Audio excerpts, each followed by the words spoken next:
Testing, it works. Dear colleagues, dear friends, welcome to this event.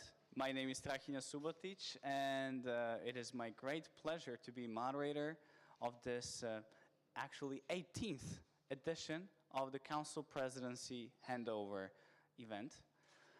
As always, we take a look back of what were the key achievements under the outgoing presidency in the past 6 months, whereas we also take a look and examine the priorities of the incoming presidency while having focus both on the issues that are relevant to the entire continent, but at the same time the issues that are of great importance to our region and Serbia in particular.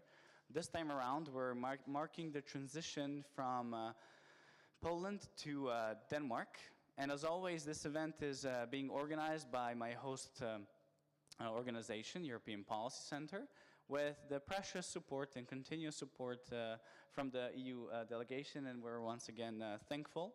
And the fact that this is the 18th edition that we've joined hands and dedicated our efforts to talk about the topics at hand speaks volumes of our shared commitment to inform citizens and create space for the much needed dialogue and promotion of EU values or European values. With that said, just a few technical details before I introduce wonderful panelists for today. This event will last for 1 hour and a half or 90 minutes, with the first hour being reserved for the panel discussion, whereas the last third of the today's event will be dedicated to you, the audience, who will have the possibility to ask any questions or pose comments that are relevant to the discussed topic. I should also note that this event is being recorded and will be subsequently available online. And for those who might have trouble with English, I'm referring to Serbian speakers, you have simultaneous translation available, so I encourage you to pick up the equipment if it makes it any easier for you to follow today's event. With that said, as you can see, we have an event that has a title, A Common Path in Uncommon Times. We will explore what is actually the commonality of this trio, or the outgoing and incoming presidencies, whereas pinpointing the key challenges that would require even stronger response of the Union and of the candidate countries moving forward. With this background set, I would just like to briefly introduce the panelists for today. First, next to me, we have Chargé d'Affaires from the Polish Embassy, Kamila Duda-Kawecka. Thank you for joining us for the second time. It was a pleasure to discuss the issues with you 6 months ago. Then we have Emmanuelle Geoffrey, Head and Ambassador of the EU delegation. Thank you for joining us. I know you must be very, very busy these days, so it makes it all the bigger pleasure for all of us to have you with us. Then hosting for the first time, Ms. Kartel, Ambassador from Denmark. It's a pleasure to have you, and we think this will set the good stage for subsequent debates throughout your presidency. Thank you once again for joining. Then we have close colleague Bojana Selakovic, Head of National Convention on the EU. Thank you for joining us. I think these days it's important to have CSO's voice heard, given that the space for constructive dialogue is simply not out there. And last but not least, a very dear colleague of mine, Srđan Majstorovic, Head of CEP's governing board, who will share his own personal and our organization's views on the ongoing challenges, and perhaps give his 2 cents on what the EU should do vis-a-vis enlargement and assisting the candidates moving forward based on his rich experience. Thank you very much. And with that said, and without further ado, I will start with Ambassador Geoffrey.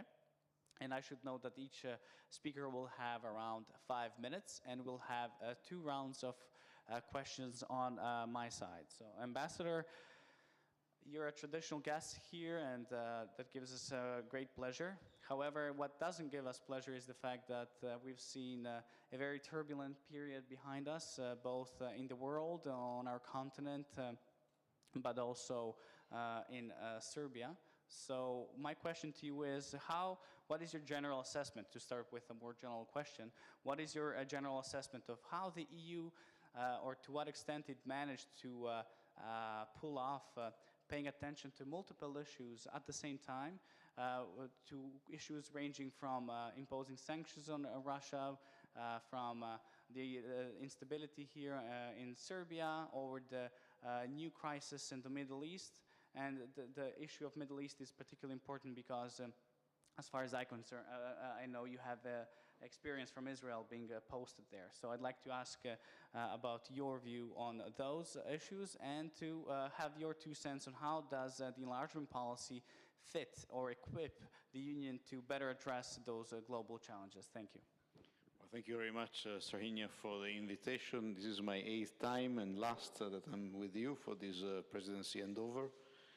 And indeed, with these 4 years in Serbia, and particularly the last few months, 2 years, have been particularly tumultuous across the world, and put a lot of questions in front of the EU leaders, and responses were necessary given the situation in Europe and beyond.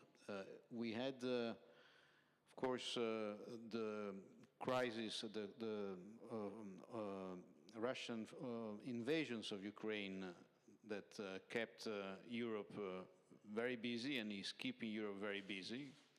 And I want to highlight that under the Polish presidency, a new round of sanctions has been adopted, the 17th. I'm sure that Camilla will tell more about that. And the 18th round is discussed. Probably we'll pass it over to the Danish Presidency. And the European Union has shown its commitment to remain close and to stand by the Ukrainian people as they defend their country. I think this has been a remarkable achievement in terms of consistency and determination, and we remain determined for that. Then, of course, we had the crisis in the Middle East following the 7th of October attack by Hamas and the subsequent development. This is another topic that has kept the leaders of the European Union, the minister, extremely busy.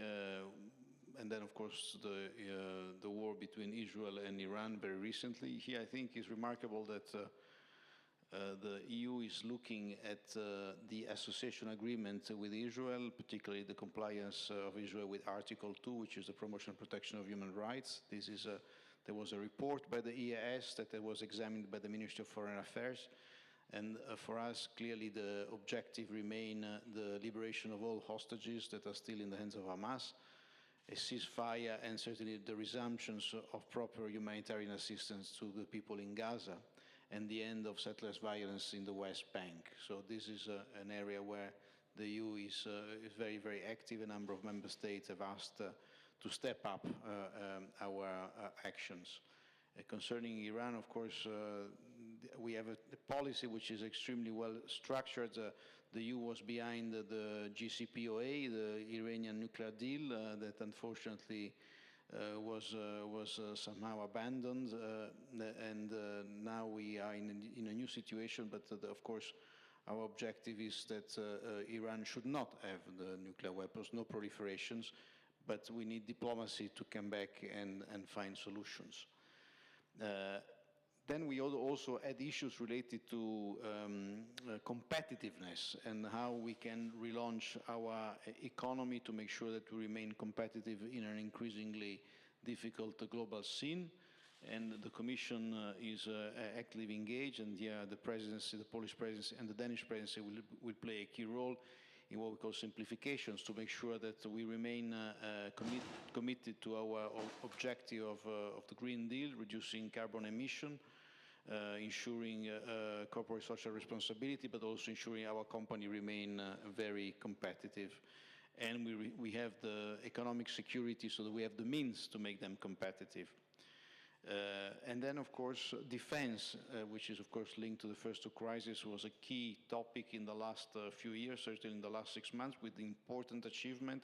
I'm not going to speak about what is happening in the NATO context, which is also very telling, but certainly the adoption of the SAFE regulation that allows to inject 150 billion euros in the economy to develop the military industry and making sure that we're able to supply our security with the necessary assets. This is a remarkable development. I think so I highlighted a few topics, a few issues. I would also perhaps mention energy. After the energy crisis that hit us as Russia showed that is not a reliable energy suppliers, and we have decreased very substantially our dependency on Russian gas and Russian oil. But the objective now is to go one step further. By 2027, eliminate the total import of energy sources from Russia. It is a very ambitious objective, but I think necessary. Of course, member states are different. There are different situations, so we need to take into account the various specific conditions, but the objective is very, very clear. And finally, because I think my 5 minutes come to an end, enlargement. Enlargement is part and parcel of this overall picture. Enlargement is a geostrategic investment. As we say, we need to consolidate Europe. We need to unite Europe. We need to bring everyone in to be stronger vis-à-vis an increasingly fraught economic and security context.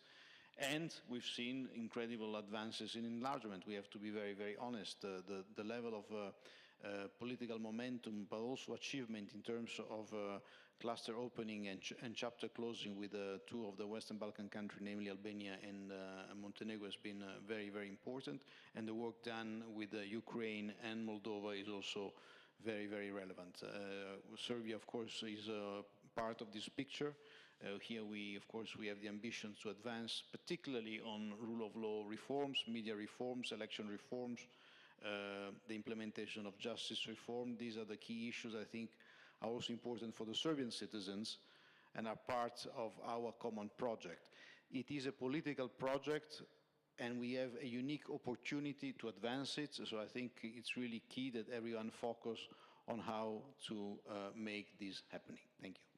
Thank you very much. I know there are so many challenges and yet only 5 minutes, and thank you for covering them all so succinctly and precisely in such a brief period of time.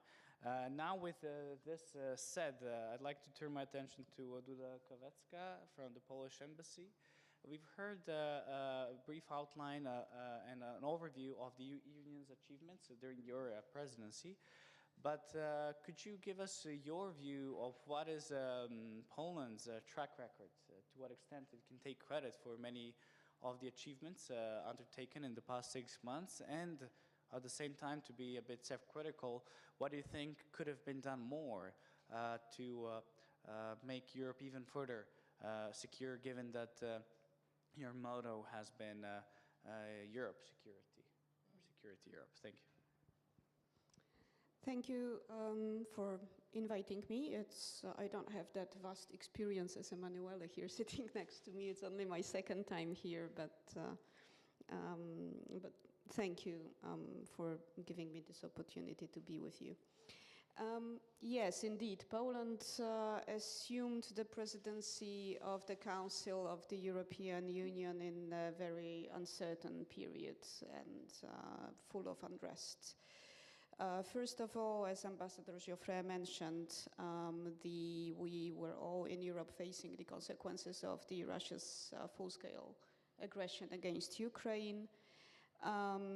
We realized the need to strengthen our own defense capabilities, and yet on top of it all, the situation in the Middle East also caused growing geopolitical tensions. I think it's fair to say that we have witnessed the erosion of the rule-based international order, and a lot of attacks also, and Poland is a good example of it, given the hybrid attacks that we are facing almost every day, aimed at our European democracy and security. Therefore, we had basically, I think, no choice but to make security the motto of our presidency. And I think it is the biggest success of the presidency to namely bringing the security to the mainstream of EU work. You know, we are a big club, and with a very differentiated members, and I would not say that for everybody still in January, the idea of hard security was the most important one. Therefore, we are quite satisfied with this achievement.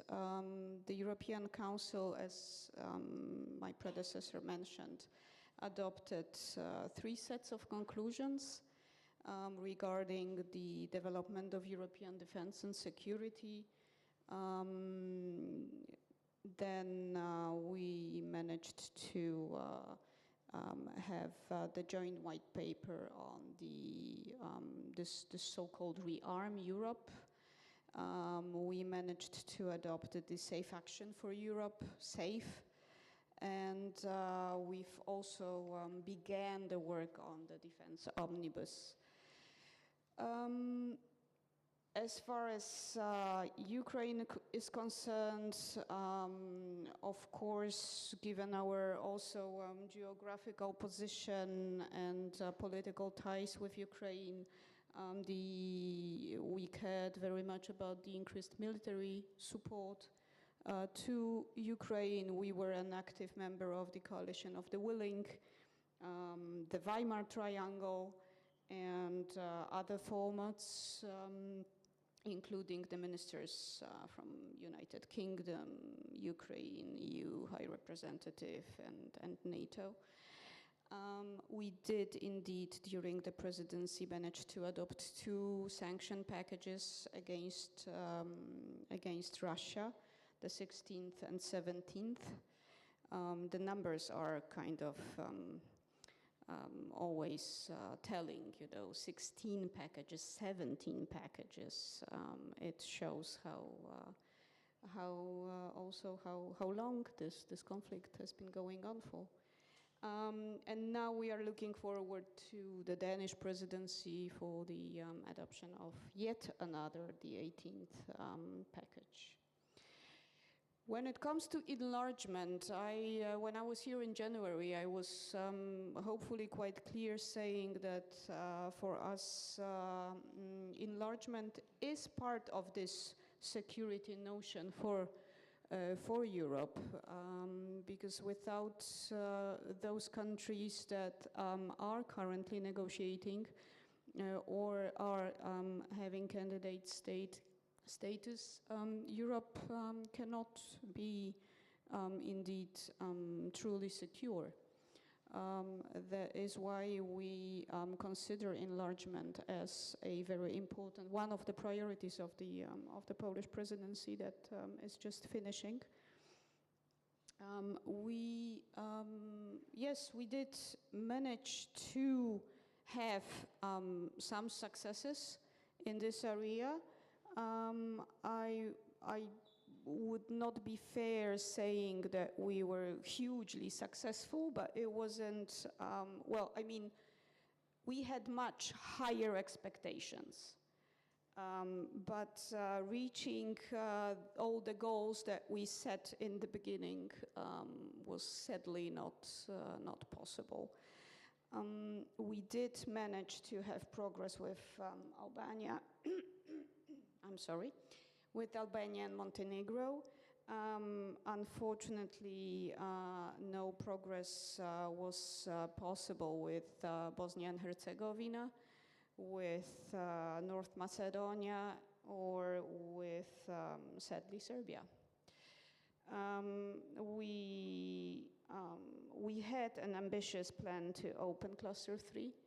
You know, when we taken over the presidency, it was right after December when the non-papers were agreed upon, and I think everybody was quite hopeful that it will be a turning point. And well, it turned out differently with all the developments since January. I personally can say that, well, I feel sorry for this, but it's not. Well, this is the reality, let's say. Thank you for giving us a realistic assessment of the achievements of the Polish presidency, and I congratulate you for that. But maybe of some unfulfilled dreams or hopes. At least we hope that Poland, as part of TRIO, could nudge the candidates to do their part of the work and actually use the momentum to progress forward, as some of the candidates are doing, given in mind Montenegro and Albania, who has become the new frontrunner. So with that said, I'd like to turn attention to the incoming presidency, Ambassador Kartel. I'd like just to give a brief anecdote. When we were signing up for this event a couple of weeks ago, we put the title, A Common Path in Uncommon Times. While I was, in the meantime, preparing for this event, I saw the Danish Presidency program, which has a similar sounding title stating Strengthening Europe in Changing Times. So I'm quite happy that we were already on the same page. We identified the same issues, and I think this event will be a suitable ground for you to present the priorities of your presidency. So my question to you is, what was the message or the tone of your presidency that you attempted to set with the chosen slogan? Could we argue that you were either aspirational or optimistic that change is possible for the better, or should we expect Denmark, who is typically supportive yet a bit cautious of deepening and expansionist initiatives? So in that sense, should we expect more managerial and a realistic approach to presidency, or could there be some surprises, including on the policy of enlargement? Thank you. Thank you so much, and thank you for inviting me here today. When you face the taking over of the EU presidency, you're of course wondering, how should you launch? How should you start telling your story?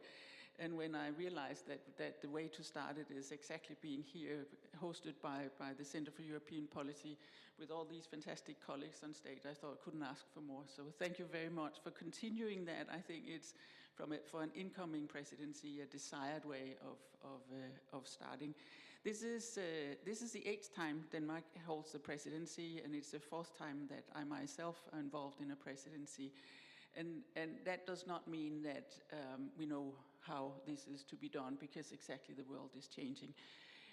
We go into this in a very humble way, in a very ambitious way too, but recognizing that times are changing, and that it is, we have seen our hardworking Polish colleagues trying to achieve their ambitions during the presidency.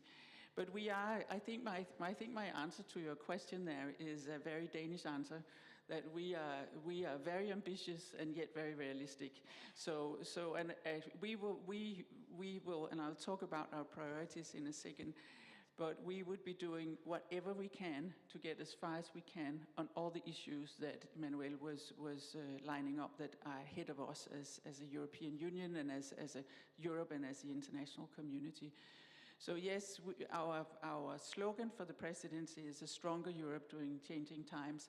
And under that, we have 2 subgroups. One is a secure Europe. And Emmanuel, you were going through many of the aspects that are involved in that. So let me just dwell on that. For us, enlargement is very much a part of the security policy aspects. You were talking to that too. And I think it's important to say that for us, just a few years ago, we were among the foot-dragging countries when it came to enlargement. Not anymore, and that is very much because we have recognized that the world we live in today with Russia's aggressive war in Ukraine, that has been a wake-up call to us, and we recognize that we need to do everything we can to get Europe more united, to get Europe, to get candidate countries to become members of the EU. The stronger we are together, the more likely we are to be able to handle the challenges that come. So for us, I think it is important to say that while we were foot dragging a few years ago, enlargement is very, very high on the agenda. You will hear my Prime Minister and my Minister for European Affairs talking about that. Already done it as we launch the priorities, but also from tomorrow as the discussion picks up. And it very much goes, of course, we are very ambitious to make sure that there will be progress on Ukraine's aspirations, on Moldova's aspirations, but very much also on Western Balkans. Often we get a question here, so do you care about the Western Balkans? Is it just about Ukraine? And I think it's really important for me here to stress that for us, a successful enlargement is about the Western Balkans as much as it's about Ukraine and about Moldova. So you will see us do whatever we can to progress that agenda. It's obvious that the agenda is clear. Every country knows what is necessary to be done. We know internally what is necessary to be done for us to be successful on this, and it's a matter of, for us as an incoming presidency, to support that together we get as far as possible. The other area of importance is competitiveness and the green agenda, and you talked to the competitiveness agenda that is also, again, being Danish, we effectiveness and making sure we don't end up spending money on things we don't need to spend money on together, but getting more out of the money we invest together is important, and this is where some of the simplifications of some of the regulations are important, other aspects too. I would very much like also to highlight the green agenda, and here we have an area that we feel from the Danish side that it's really important that we push as much as we can. We come into the presidency as probably Europe's most ambitious green country. We have a 70% reduction goal by 2030, and we are very much on our way to get there.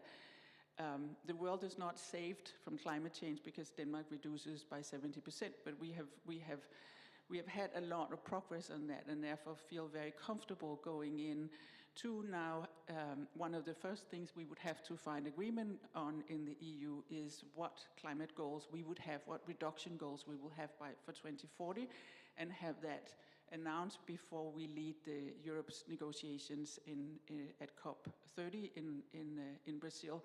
And I think for us, I agree with you, Emmanuel, that there's just so many crises around us right now.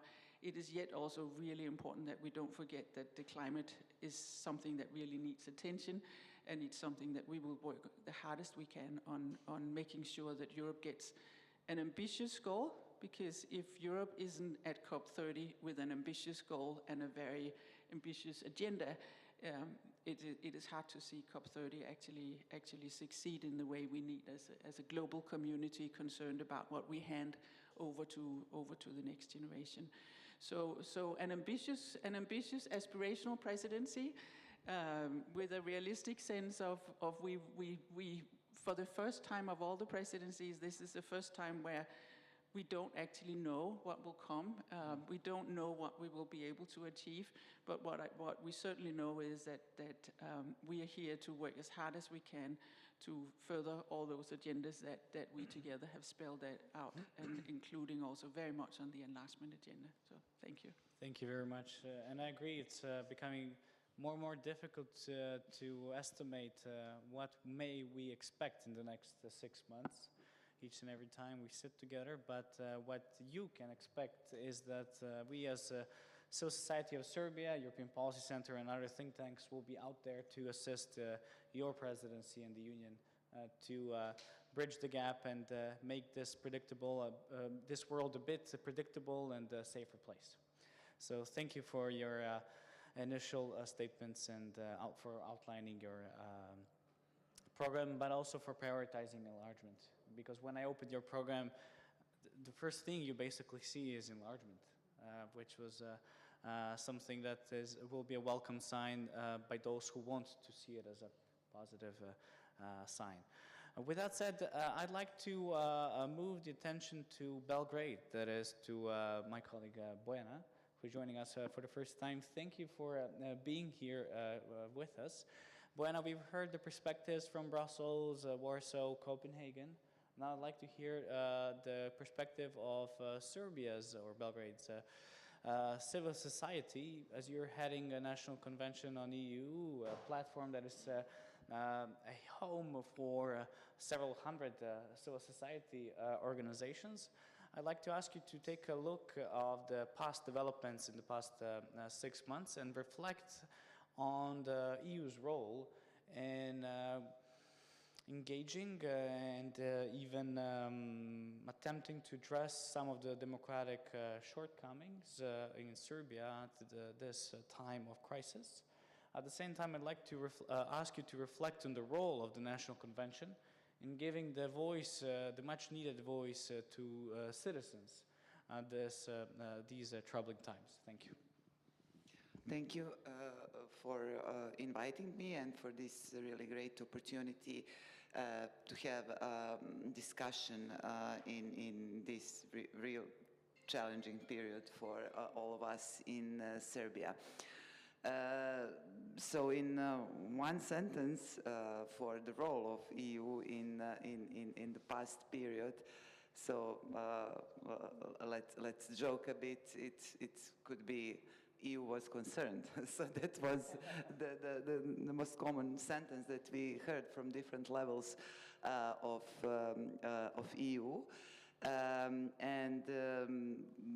Definitely we could show that after several months, 3 or 4 months after massive protests in Serbia begin, EU, different actors from EU, including countries and Commission, actually started to pay attention on these new actors in Serbian society, very powerful actors that we also could see during the whole this period, and definitely in terms of wider processes, I think that now it's clear that in Serbia the situation is not regular, the state is not regular, and that the role of EU should be more visible in some processes that definitely could be not the situation in some different conditions. So I think that EU actually started to be more involved in some direct processes between state, civil society, and other actors. And this REM process for new REM members is, I think, very good illustration. And I think that now all representatives of international community who were involved actually saw what is the real atmosphere and what is the nature of connections between state and non-state actors in Serbia. The process is very complicated, very hard, and we all know that all involved actors actually spent and invested so many time and energy, including Ambassador Geoffrey. But you know, from the perspective of civil society, all other processes, almost all processes were the same, completely the same, but without such strong involving of EU. And maybe now it's clear why civil society organizations are so frustrated. So in that regard, I would like also to stress that during this previous period we had some messages that actually reflect and connect demands of protesters in Serbia with obligations, with conditions for progress in accession process. And I think that was actually for the first time that we got such strong messages about real nature of approach of Serbian authorities toward the enlargement process. You all know that civil society organizations in Serbia reacted so many times in last 5 or 6 years, especially after 2022, and in terms of a real intention of Serbian authorities, we wanted to push them and to be, for the beginning, honest with their real intention about the course of Serbian foreign policy, and then for us, for the citizens, what is more important is, are they really sincere about reform processes or not? And definitely during the previous period, we saw more engagement in that regard from the side of EU, including in some, I would say, critical moments, also direct conversation with the students and this kind of new actor in Serbian society, which all actually reflect that EU is very interested on what is happening in Serbia, but still in some, let's say, that neutral way and observing way, taking into consideration all other challenges that we heard, and some actually wider important problems for EU as such. On the other way, I would like to stress that also civil society organizations were very active in communication with international community, with EU actors here in Serbia, but also in the Brussels and EU capitals, in order to explain this kind of new position of civil society, including national convention. So position is completely the same. We actually recognize Serbian authorities as the most responsible actor for the state of reform processes, for the state of EU accession processes, EU accession process. But what we saw is, on the other side, intention of Serbian authorities not only to share responsibility with the civil society for that state, but sometimes also to switch responsibility on civil society organizations for the future of EU accession process. Unfortunately, we heard some of those messages from some representatives of international community, and I think from broader perspective, definitely that color of messages is not cooperative, and some organizations actually can actually assess it as a kind of pressure, because what is very important to highlight is that process of EU accession process so far was monopolized by the state actors, and that was reality. Civil society organizations, other non-state actors were not involved.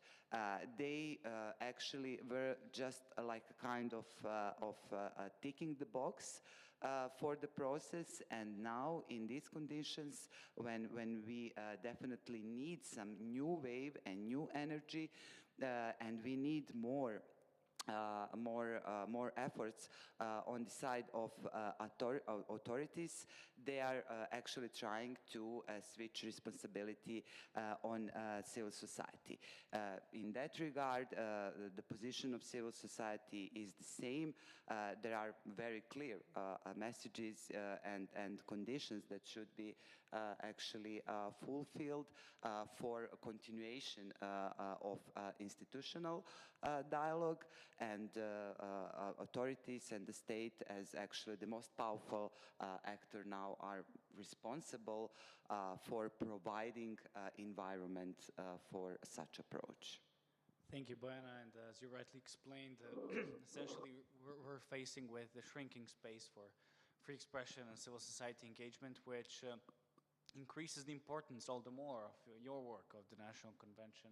And I wish good luck to all of us in maintaining that small space at least, which might, I hope, further increase in the future. With that said, Srdjan, I'd like to pose you a question of similar sorts, but account for your long experience of an expert being involved in the pre-accession process. On the one hand, we have people saying that from a wider perspective, if you look at the development of the Union's approach vis-à-vis Serbia, people say we're actually facing one and the same approach, business as usual approach, despite the changes on the ground, whereas others are indeed recognizing that the Union deserves some credit, that it's a club of 27 member states, and that despite their differences, the Union has indeed managed to condition some progress and to send a message that much more will be needed for Serbia to progress. So given your experience, which camp do you believe explains the reality better, or is the truth somewhere in the middle? Thanks. Thank you very much, Strahinja. But before I try to answer your very complex question that requires a lot of time, not just the 5 minutes, I would like to use this opportunity to say a big thank you to Emanuele Joffre, to Ambassador Joffre, for everything that he done during his tenure in Belgrade. I consider you a personal friend, not only a colleague. I somehow feel that we are losing you, but knowing that you are taking over a very important position within the ES and that you're going to remain in a way connected with the Western Balkans makes me very, very happy, and fills me with the hope that we will continue our cooperation in the future as well.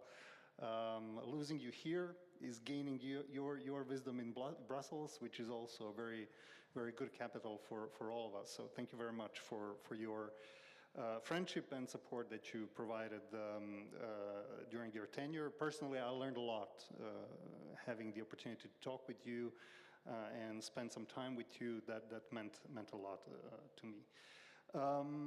Now, concerning your question, everybody's aware that it takes at least 2 to tango, and in the case of the EU accession process, it takes at least 28 if you exclude the national parliaments, political parties. If you include all of them on board, because they are part of the negotiating process, you have what we call in Serbian kolo. You know, this is a folklore dance where everybody sometimes loses the tempo and takes a different way of behaving. So it's a very, very complex situation. But I would dare to say, ever since the regrettable war of aggression against Ukraine a couple of years ago, I would dare to say that the awareness and approach of the European Union towards strategically important policy, as enlargement always was, has dramatically changed. And the window in this European House has been open.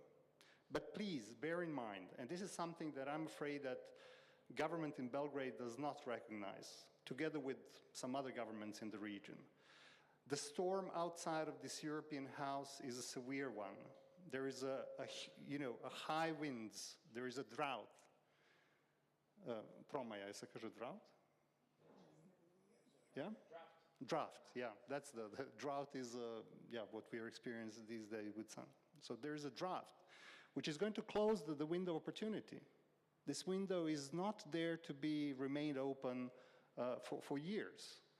And I'm afraid that apart from government of Montenegro and government of Albania and Moldova, Ukraine obviously, for the obvious reasons, but I would even dare to say governments of Iceland, maybe Norway, you know? Everybody understands that the rules of the game are changing, and the world is changing before our eyes, and that it's much better to be a part of a club rather than stand alone, not exclusively to the challenges of Russian, you know, military aggression, but stand in solidarity against the challenges of a global economic trends, which are becoming much more dictated from the Far East, or standing united in front of the challenges which are coming across the Atlantic. These are all circumstances in which governments in the region needs to be aware of this wider context in which the EU enlargement is taking place. I know Madam Ambassador is not going to take it wrong, but even Denmark now understands the importance of the enlargement process, as you rightfully pointed out.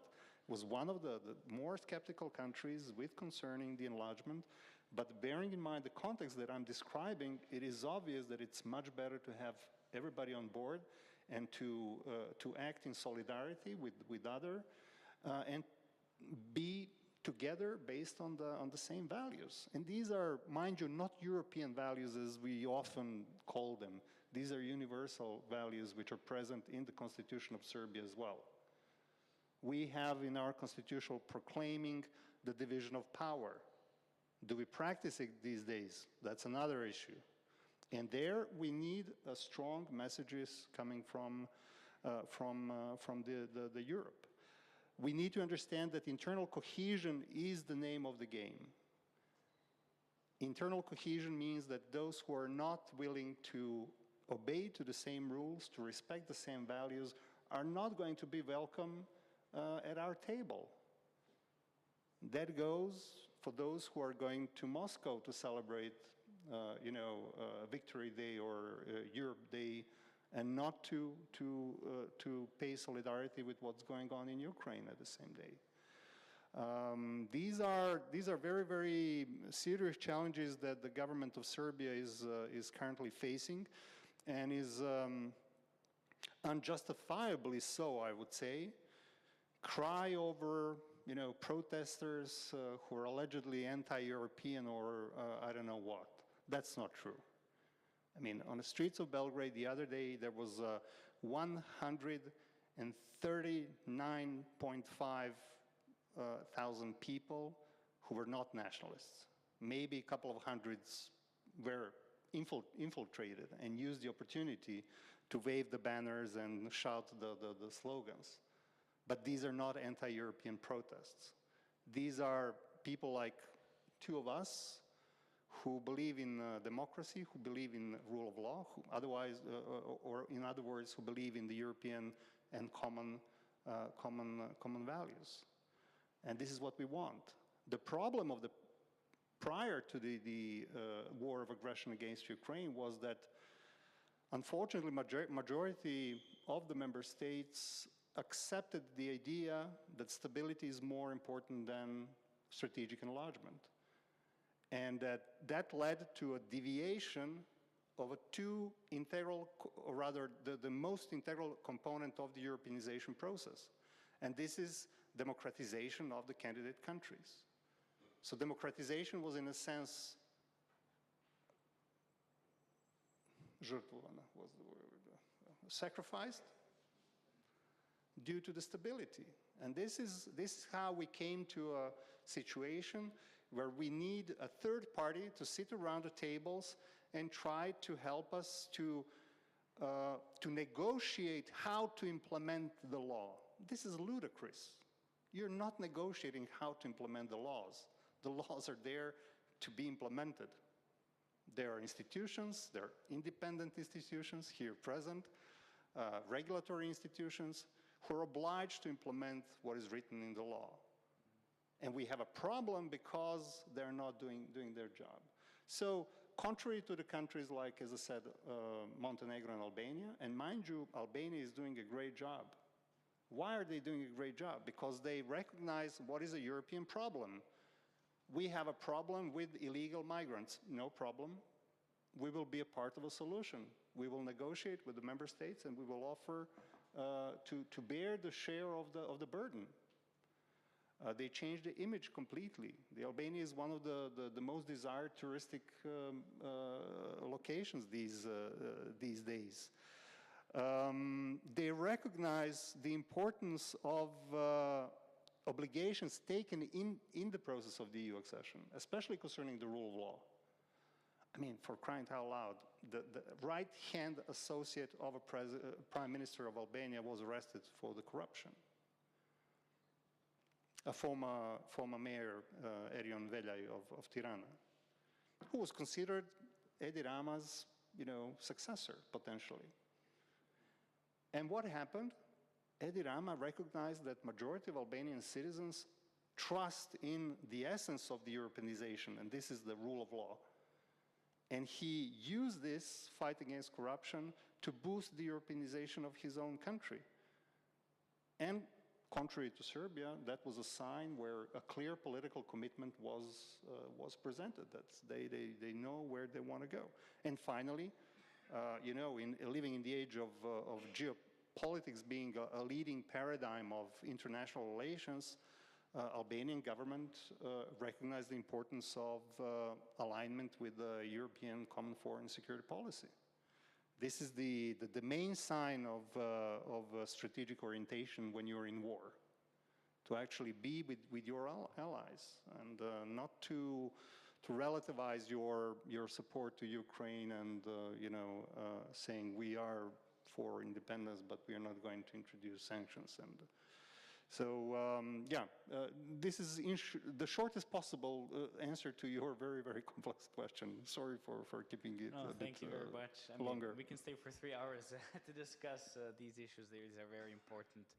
But still, I don't want to sacrifice too much of our audience's time, no matter how much the remarks are very, very interesting. I'm sure the Albanian embassy, whose member we have here, is very proud to hear Srdjan's remarks. Yes, not paid advertisement.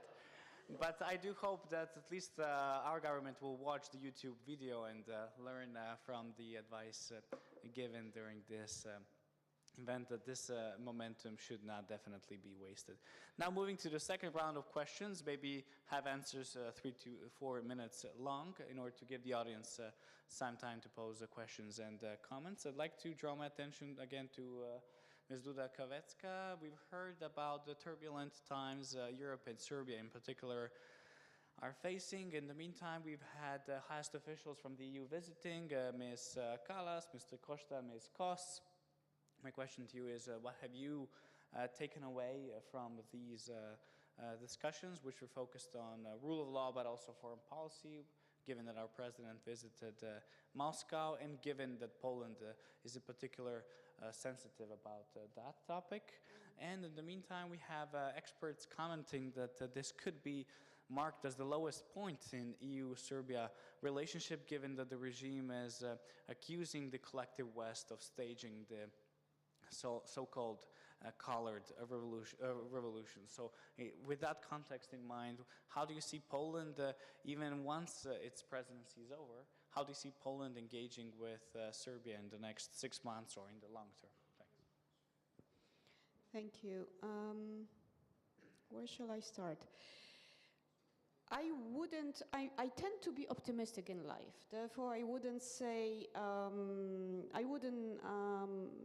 that we have reached indeed a new low in our relations with Serbia. What I would like to stress, however, is the need of changing their narrative towards EU. Here locally. Serbia's leadership is on one hand representing a EU candidate country. And, but at the same time, on different occasions, we hear quite a negative narrative or presentation of the EU in, for example, local TV. I don't want to say that, you know, we are saints and we want to always be presented positively, but let's be fair in what we are saying. Therefore, I think, especially this which you mentioned, this baseless accusations of alleged colored revolution, where especially treated as being unfair and seen as being unfair.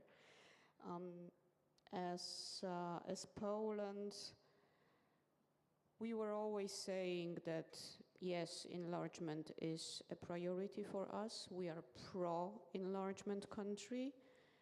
Being one of those joining the EU, not as the last ones, but still quite recently, we do see the huge change, positive change that came with our EU accession. So it would be, I think, strange for us to be anti-enlargement. We just want to see the goodies with others, and also our know-how. I mean, we've always stand ready to, and we will always stand ready to share our knowledge and our know-how and all the maybe tactics in terms of negotiating accession.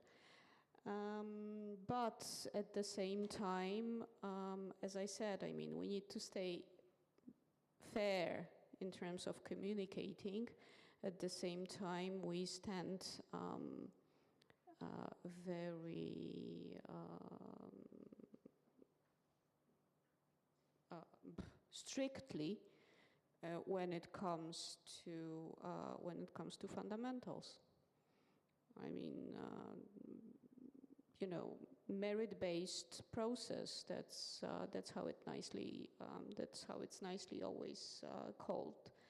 And well, we can speak here about how disappointed Poland was by the visit of President Vučić in Moscow. Of course we were. We are disappointed with the low CFSP alignment, but at the same time, I think what is most important are and remain always the fundamentals. So what I want to make clear here, without a significant advancement in democratic institutions, anti-corruption, free judiciary, independent judiciary, the division of powers that was just mentioned, and the institutional balance, including the role of NGOs. This country, for this country, it will be extremely difficult to open the remaining clusters. Therefore, for our relation with Serbia, we stay firm in supporting the enlargement, supporting Serbia on this path, but at the same time, we do have our requirements. Thank you for speaking so clearly on the requirements. I think when we're facing such times, we can't beat around the bush, but we need to face head-on the issues. And thank you once again for all the effort and for your contribution during this event. Now I'd like to to give the floor to your colleague, Ambassador Kartel. We've heard that the key development, similar question to you.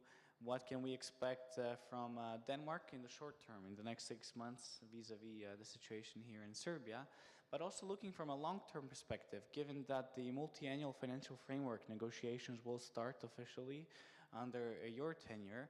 To what extent can we expect enlargement to feature as part of those discussions, given that experts and think tanks are advising the Union to actually consider earmarking a specific sum to account for subsequent enlargements in the next 7-year financial cycle? Thank you. Thank you. Yes, the multi-annual budget negotiations start during a Danish presidency, but it's also a process that takes several years. So it's something where we hope that we would be able to help set the process in motion and set some direction that will be good. And there's many things that need to be weighed up in that, and I think it's too early to say, but certainly, as you say, it is enlargement is an aspect of the budget negotiations, how that will play into it, but too early to say how it will be weighed up. But as you mentioned yourself, when you read the Danish presidency priorities, enlargement is right there. So obviously this is. But there are many other things that needs to be weighed up, and efficiency is important. Europe faces many different problems that needs to be, and where the budget plays a role in that.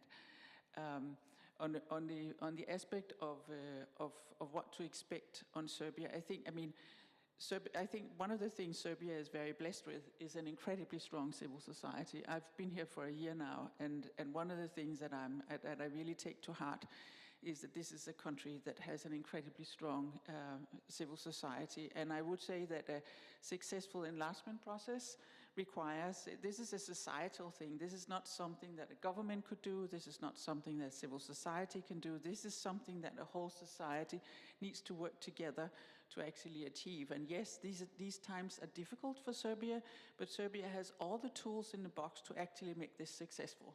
So as much as these are difficult times, I remain an optimist that it's possible to overcome the impasses and the very important issues. Emmanuel, you were addressing the issues that are right ahead of us, that are about press freedom, that are about the space for civil society, that are about rule of law reforms, etc. All these things we all know are important and are important to happen as quickly as possible. But I think more importantly, it is important to look at what is here. This is a society that has everything that it takes to make this successful. It just takes getting it all together, and it is just a joy to work with civil society in this country, because it is such a well-equipped, such a well-spoken, such a well-studied, such a strong civil society from so many places. And you know, I cover other of the candidate countries too. It's not all countries that have that blessing. And of course, when a government is then being confronted with views from civil society, it becomes a more debated and more disputed territory.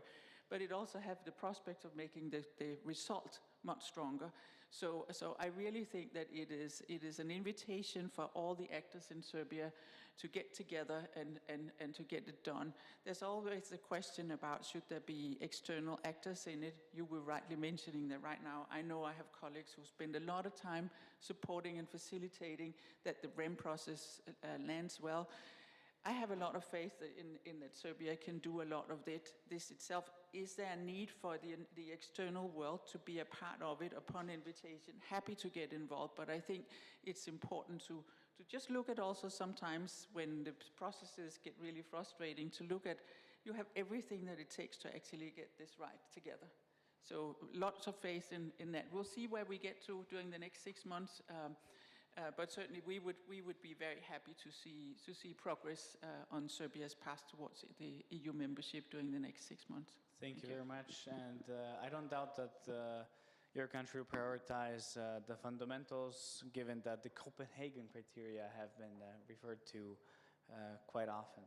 And secondly, as part of the MFF negotiations, just one small recommendation, we suggest earmarking 21 billion euros for the Western Balkans, moving away from the IPA, which is around 14 or 15 billion in grants if you combine it with the new growth plan. So 21 billion euros, as it would be equivalent to 60% of funding the candidates would have as member states. So this is a way to give this true meaning to gradual integration of the candidates, whereas for the cost of the EU citizens, it would be very minimal, but we can discuss the details later. Thank you very much.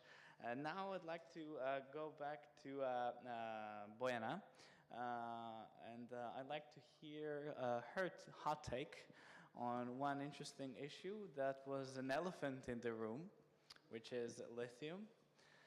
We've seen this topic resurface in the eye of media and the public, given that the Commission has selected it to be a project of the other project to be of a strategic importance. So, with the already known view of civil society, on this issue, how would you advise the EU to proceed with this issue in order to avoid potential damage to credibility of its union moving forward? Thanks. Yeah. Thank you very much for that. Very easy question. You know, I think all of you know what was the official position of National Convention regarding Project Jadar, and we also sent one open letter to the President of European Commission, and also after publishing this list of strategic projects. So, of course, that we are recognizing the need of securing critical minerals and its importance in current geopolitical context. But from the inside perspective, as far as, for example, a RAM process is complicated, the similar situation was with the whole story with this project from the beginning, or at least from the momentum when wider public in Serbia started to be aware about that project. So our concerns regarding that project are related to this completely the same problems as in the RAM process or any other process. The problems related to rule of law, problems related to breaking institutional framework of Serbia relevant for such complex investment, and on the other side, lack of a real dialogue, lack of participation of the non-state actors when dialogue was possible. Unfortunately, this topic, lithium topic, is a kind of new myth for Serbian citizens, very similar like Kosovo. And in the context of EU accession process of Serbia, its position now is that no way to provide any space for dialogue based on facts about that. From our position, responsibility for that is on the side of authorities. Because similar to other processes, whole preparation of the project was monopolized by the company, by the state, and when it escalated, situation in society in general started to be polarized, and of course this was used as a new topic for further polarization. That is from the perspective of the context, and our recommendation, taking into consideration all of that, was for EU to be very careful with that, to take into consideration the whole context in Serbia, not only current sentiment among citizens. It is something that can be changed with proper campaign.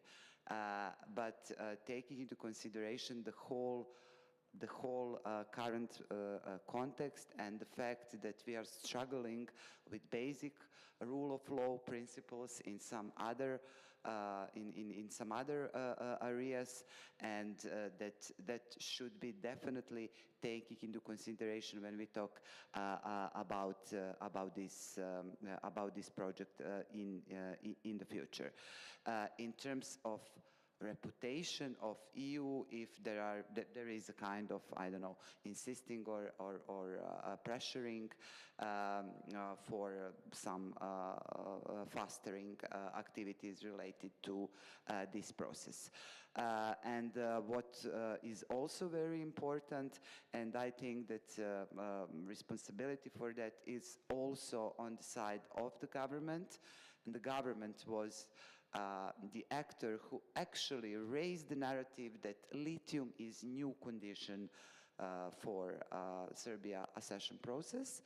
And I think it's very important to communicate about that very carefully, because as I said at the beginning, situation among wider public regarding lithium is very similar to perception of Kosovo issue, and I'm afraid that with not taking into consideration that we can be faced with more anti-EU sentiment based and related to lithium.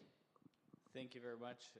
I apologize for giving you the hot potato, but I know you would have the right answer given that the National Convention was highly opinionated of the suggested topic. Now moving to my colleague Srđan, there were a couple of polls, and building upon what Bojana said, there were a couple of polls analyzing the thoughts of Serbian citizens vis-a-vis potential membership in the Union. On the one hand, they showed that a simple majority of them do not believe will ever be able to join the Union, whereas on the other hand, it seems that even if we were to be on the brink of becoming a member, that only a slim majority would decide the fate of Serbia in one way or another. So given the ongoing increasingly negative or skeptical view of Serbian citizens vis-a-vis the membership perspective, how would you advise the Union to engage in reversing or at least halting this very dangerous trend? Thanks. Thank you, Strahinja. I wouldn't advise anyone, especially when I'm not paid. No, I'm just kidding. I don't want to impose my opinion on anyone, and I don't want to teach anyone a lesson, because I don't think this is a productive approach when discussing something of a joint, I would say, importance and interest of both the EU and, I would say, majority of the candidate countries. And in the politics, the most volatile currency is a trust.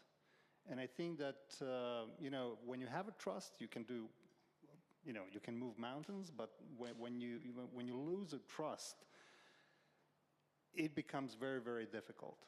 And I think those data that you quoted is unfortunately the result of a fallen trust in the power of the Europeanization process, or the EU accession to the EU, and the power that this process used to have. Now, why that happened, we can discuss. You know, we started the EU accession talks in 2014, so it's already 11 years. We started the EU integration process in 2000, basically, immediately after the fall of Milosevic. At that time, elected president was invited to Biarritz to a council for the symbolical reason to see that at that time Federal Republic of Yugoslavia would be welcome as a future member of the EU. And the trust is being built, you know. I just shared recently, we had a private conversation, Emanuela and myself, and I shared how in 2008, when we signed the Stabilization Association Agreement, back then government, who fully owned the Europeanization agenda, said okay, we understand the position of European Council saying that Serbia does not fulfill all the requirements for the start of implementation of the interim agreement on trade relations between Serbia and the EU, which is a so-called interim agreement prior to the implementation of Stabilization and Association Agreement. And the government said, we are going to do it unilaterally. Can you imagine that? And that was a display of clear political commitment. This is something that we are lacking on our side. So, you know, while messages which are coming, I would say, in a clearest tone from Commissioner Kos, when she says, we hear you, and we have the same demands as students does, are very important. I would always say that actions speak louder than words. And in that sense, I think the best way to regain the trust in the Europeanization process is actually for the EU to prove enlargement works. You know, if Albania, Mirdita, if Albania and Montenegro are ready, if Moldova resolves their elections in the desired fashion and push forward, then the EU 27 should recognize that and say, okay, we are putting our money where our mouth are, and we are accepting new members. That action will speak much louder than any words sent to the Serbian citizens, because Serbian citizens will then see that the mantra that EU doesn't want us, which is being, you know, spread around through the government statements, official statements, through the tabloids, which are under control of the persons close to the government, will simply be ridiculed. You know, if Albania can, why Serbia doesn't join the EU? So calling a spade and making sure that that enlargement works are my only advice. So it's not particularly smart. It just requires a political will and will to regain the trust in the process. Thank you very much, Sofjan. Completely agree. Now it's time to wrap up the panel discussion by giving for the one last time, the floor to Ambassador Giuffre. We all know your tenure is ending, and once again, we're happy to have you with us. Please briefly summarize your overall experience. So share with us your ending reflections. Share us with your ending reflections, and maybe let us know what can we expect from your engagement in which position in Brussels, and let us know what advice would you give to your successor, knowing that you've come across through many opportunities and challenges working in Serbia. Thank you. Well, thank you, Stahina. How many minutes I have for this? 3? If 2? you're not in a hurry, we can make it as long as you need. Look, first of all, I want to pay tribute to civil society in Serbia, both those that are in the thinking business like you, that advance method and help us to understand what better we can do, but also those that are in the business of promoting rights, that are there to advocate. As Pernilla said, you have a very strong civil society, and which is a pleasure working with. Sometimes it's a hard pleasure, but that's how things are, and we particularly appreciated your contribution of your organization in developing new ideas for enlargement. The growth plan was also offspring of some of the reflection that you contributed to. And I think this is one thing that I would keep, civil society, and the fact that the EU was able to propose a new method, because the growth plan is not only about money, it's about changing the perspective. It's not only putting money in capacity building, but it's putting money to reward reforms, to reward progress. It's a very different approach. Let's see how in the new financial perspective this new approach will be developed. And also to create support to the EU by offering to the people in the Western Balkans the advantages of the single market before membership. A few days ago, Serbia was admitted in SEPA. It will take a few more steps, but we know that citizens in Serbia will be able to exchange with banks outside the EU without paying, paying much less fees they pay now. This is not a favor to ex-government or ex-person. I think is a favor, is a demonstration to the Serbian people that we want to bring them in, that we want to offer them the possibility to enjoy the benefit of the single market and the benefit of being EU citizens already. This is the other, I think, point that I'd like to make. In my view, after 4 years, I think everyone understands, or most of the people understand in Serbia, the prosperity aspects of joining the European Union. No one is questioning that economically, Serbia depends on the EU, is part and parcel of the same economic world. You can think about BRICS, you can think about China, you can think about this, but eventually there are very strong forces that bring Serbia into our economic reality. I think this is good. It's also a question, of course, becoming a member of the European Union is also a question of choosing the type of society in which you want to build. This is the merit-based process. We are, of course, a very diverse club. We Portuguese and Estonians, Danes and Italians are not necessarily identical, I can tell you that. But we do share some sort of understanding of the society in which we want to live. We want to live in a society where you can actually start your own business, but you also want to make sure that some rights, social rights, are protected, that you have the right to the health insurance, you have the right to a pension, that you have the right to freedom of expression, freedom of assembly. These, and you want to protect your identity, you want to protect your cultural heritage. This is a little bit what Europeans are. And we're not identical to others. There are other models out there. And I think the Serbs certainly want to remain, are very proud of the European identity, and rightly so. They contributed historically to this. And this is why I discovered during my time here how much Serbia has been part and parcel of our history. And I think Serbs want deeply to remain loyal to this model, and they want to be part. But this aspect, I think, is not yet completely explored. And I think this is a question that has to be put to the Serbian people: which society you want to live, where you want to go. And I think the answer will probably be the one that we want to remain Europeans and be part of the European Union as the place where this model is currently protected and developed. To achieve this, as Marta Kos always say, you need the whole society. The European integration is a whole society endeavor. And in Serbia, we feel and we live the damages of polarization. All our society are polarized. This is a phenomenon that characterizes the modern affairs. Social media contribute to polarization. You tend to retreat into your niche where everyone agrees with you, and you lose contact with the others.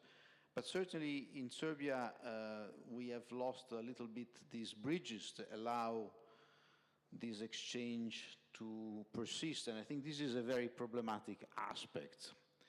I think it's problematic when you tend to accuse those that disagree with you to be manipulated by foreign interests. I think it's very wrong, because Serbs are Serbs, and they might have a disagreement, but they're part of the same society. I think it's equally wrong to refuse to confront yourself with those that disagree with you. And I would have had a discussion with some of you in this panel. I think this type of event should be open to government representative. Maybe the room for dialogue of agreement is very, very, very narrow, but I think it's important to confront yourself and perhaps also to express your firm criticism to the other side. Because the more we retreat in these polarized separate words, and the more difficult it will be to move forwards. We need the whole society of Serbia to get into the European Union, and at the moment we see, quite on the contrary, we're stepping backward. The EU and others, some colleagues from embassy, the OEC, we stepped in to try to assist in this REM process. We do it with great pleasure, but first of all, it's a situation which should not be a physiological situation. It's a symptoms of a problem, and it requires an attention, investment by the international community that we cannot afford systematically. So you need to find your own mechanism in Serbia to address these issues. This is what I hope for Serbia, that you will be able to find those mechanisms, to create those bridges, to find that space for addressing these key questions: is which society we want to live, which is our geostrategic orientation, how do we manage to explain to people that lithium is not a condition for enlargement, is something else. It's an issue that is important for many, but is not about becoming a member of the European Union. How do we make our media stronger, more professional, more respectful, more pluralist? And this is a part of the work that civil society has a big responsibility in. And this is something that you will need to reflect on how to take this forward. But certainly you are part of this. You need to be part of this. And of course you are asked to be part of this. You asked to be a relevant part of this. You want to have a say, and you're right to do so. But responsibility are there, and it will not be easy to solve them, but I think it's really essential you do. I can tell you that the attentions that the EU will continue to carry to Serbia will remain very high. Everyone understands that this country is an essential part of the Western Balkans, that we need to have Serbia as part of the EU Western Balkans, because Serbia is the largest country, is centrally located, has a history that brings many added values to the European Union. So the message I think that I can leave you is that there's a lot of work to do, but certainly the EU will remain focused on the Western Balkans and specifically on Serbia. I don't give any advice to my successors. I think he will, I had the opportunity to have a lot of exchange with him. You will have a very experienced, capable and committed ambassadors coming on the 1st of August. And certainly I wish, and I'm sure that civil society and think tanks will be very quick in engaging with him. And it takes a lot of energy to be an ambassador of the European Union in Serbia, because you have to compete with a very high level of energy of the Serbs.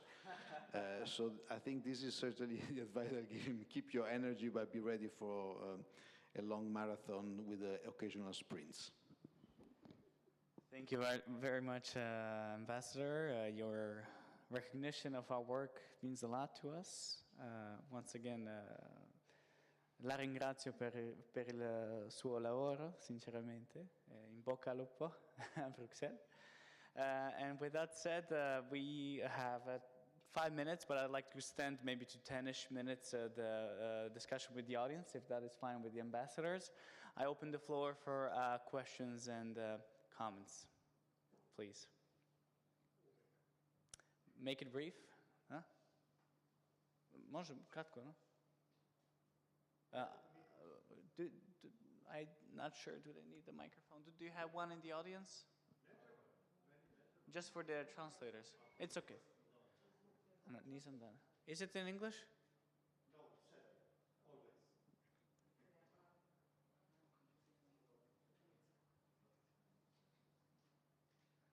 I'm sure. Done.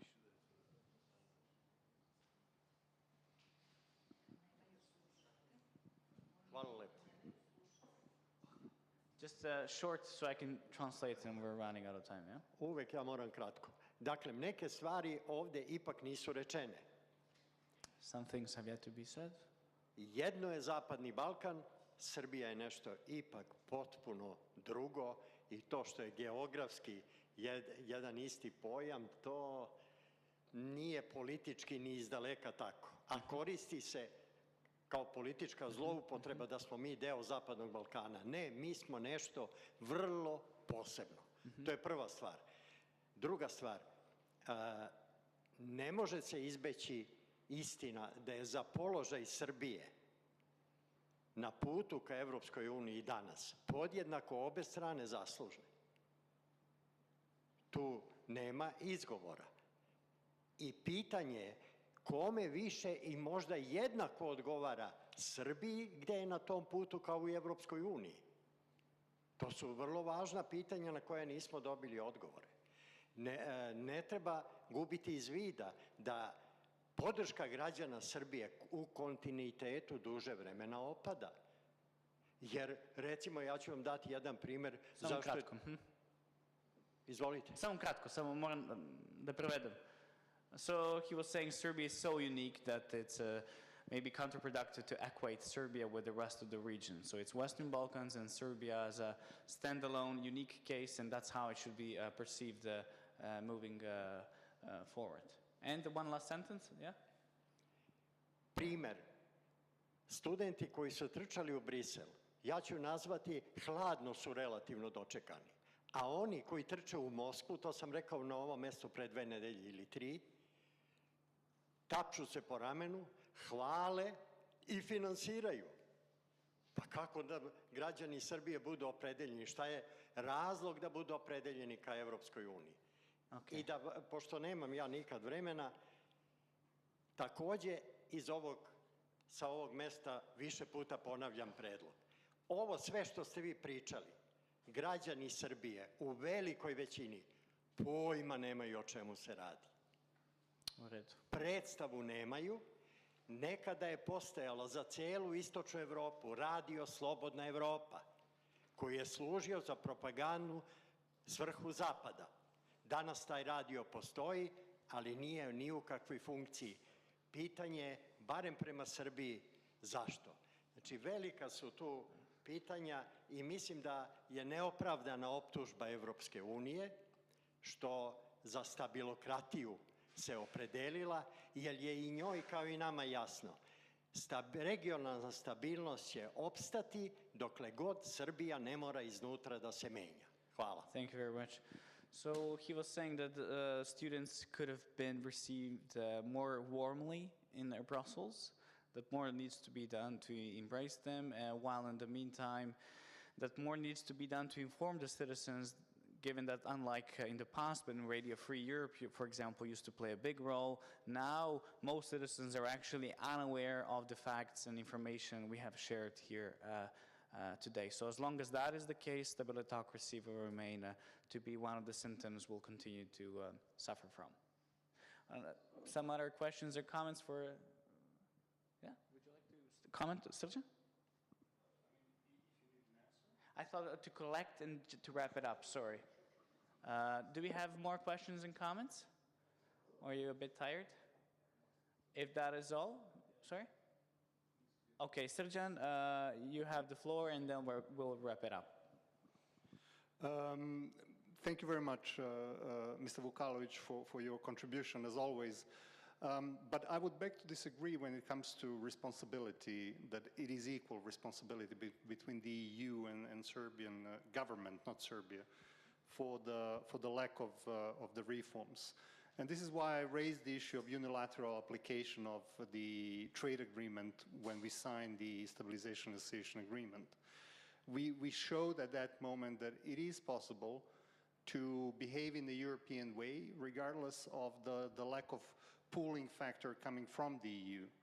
You know, Kosovo issue or, I don't know, sanctions against Russia do not have anything to do with the quality of the rule of law that falls completely in responsibility of a Serbian government and Serbian society. So yes, I would fully subscribe to the fact that EU shares a part of responsibility, but I would put the emphasis when it comes to responsibility for the situation that we are living in on the Serbian government in past, how much, 13 years. Even before, the situation was not brilliant, as we know, but there was at least a dedication to this goal. When it comes to the citizens' lack of information, I completely agree, but this is what Bojana and I are referring to. The fact that media scene is completely occupied, it's completely impenetrable with the other voices. It creates an atmosphere where discussion about the lithium is impossible in public. Because if you dare to say something which does not coincide with the official opinion of the government, you're risking to be crucified on the front pages of the tabloids, and your name and your family can be dragged across the national TV stations. Just a couple of days ago, we had a hate campaign coming on all the national frequency televisions against the civil society, against students, against opposition. This is why, without the free media, everything that we talk about is virtually impossible.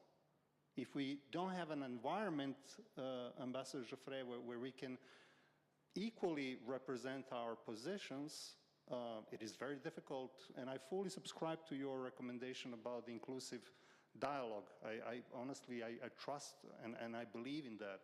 But in situation where the complete media scene and the institutional setting is tilted in favor of those who have all the power in this country, we cannot speak about the dialogue of equal.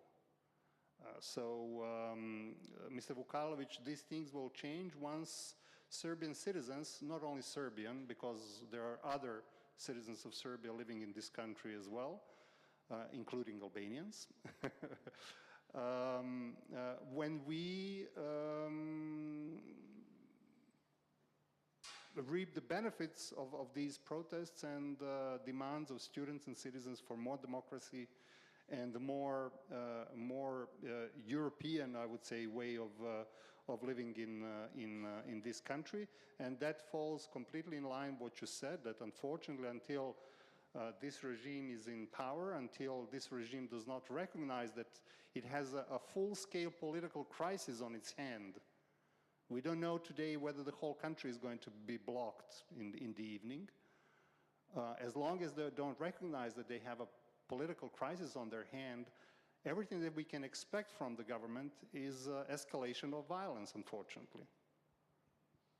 And in that situation, we are not asking European member states and European Union to fight for us. This is our fight.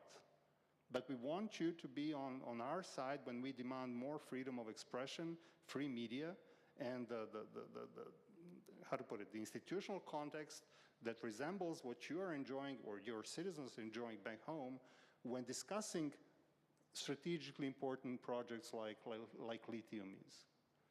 Nothing more, nothing less. We need a clear public space where we can express our opinions without a fear, and then we can engage with the capacity that you, Ambassador, so politely described as a very strong capacity within the civil society, be it think tank organizations or NGOs or, I don't know, professional organizations. Yeah, there is a plenty of capacity which is completely unused because it is abused. We had another hand over there, please. It's okay if you hear me. Yeah, we can hear. Yeah.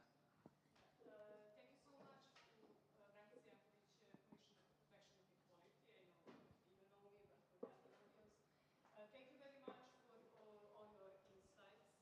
And in spite of very complex and difficult political and societal crisis, I feel a good energy because nobody avoided, distracted, and thank you that you didn't avoid to ask a difficult question. And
usually the main narrative is nothing is functional in talking about institutions.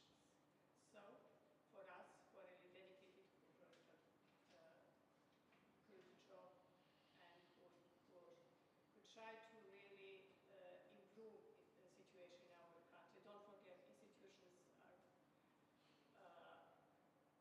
Center for Social Workers, health institution, schools, all the others.